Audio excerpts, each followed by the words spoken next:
Yes, good morning. Nining sayos kabuntagon ning adlong Domingo. Salamat sa mga pagatiman sa Dios, no? Nining adlaw sa iyang pagabanaw. Sa iyang pagamping nato ning tibuok gabi, no? Mainungdan midangat kita ni bagong adlaw. Bago nga pagsugod o adlaw sa iyang pagabanaw alang sa pagdaig ug paghimaya nining atong Dios. Atong mga subject nining tibuok semana ang to dining adlaw mo kining the result or justification and the full enjoyment of God in Christ as our life. Ang resulta sa atong pagkabalaan,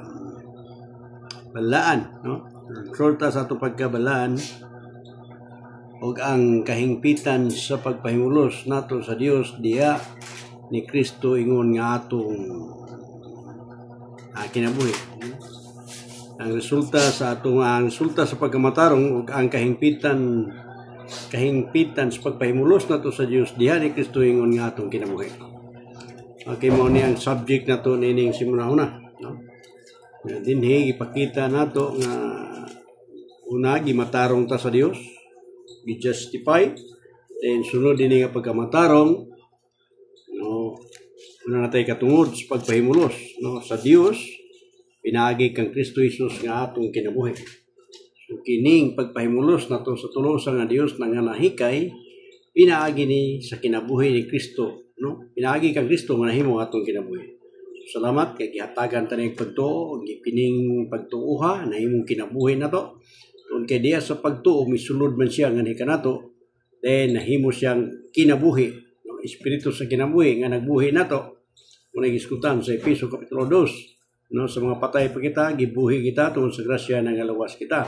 So, salamat sa pagkabuhi na ito pag-usab, pinagis kinabuhi, pagtuo na ito sa Dios, then pinagi niya na nakapahimulos na, nagsugod na sa pagpahimulos sa nahikay nga tulong sa Dios.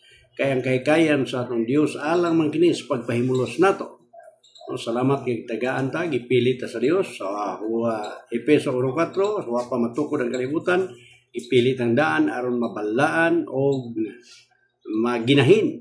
Kini nagpasabot kini sa pag-ambit na to, no?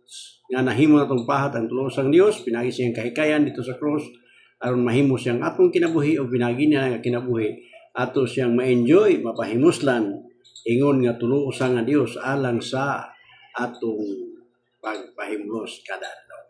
So, salamat kay doon tayo portion, doon tayo pahat ng pagpahimulos ni ining tulusan nga Dios nga nahikay aron sa tuyo nga pinaagi nining pagpahimulosa mo resulta kini og pagkatransforma o pagkatukod sa lawas nga mao ang iglesia. Dahil ko ng Dios, no? Nga nining sayos kabuntagon ato siyang himayaon sa adlaw sa iyang pagkabanaw, atong istuboy, atong ipasundayag ingon nga Dios nga nahikay nga nahimong pagkamatarong nato aron sa tuyo mapahimuslan nato ang tulosang Dios pinaagi ni Kristo ingon nga atong kinabuhi.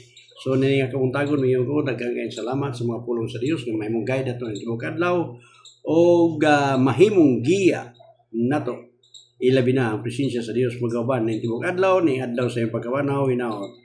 God bless us all and good morning kanang tanan. Amen. Praise the Lord.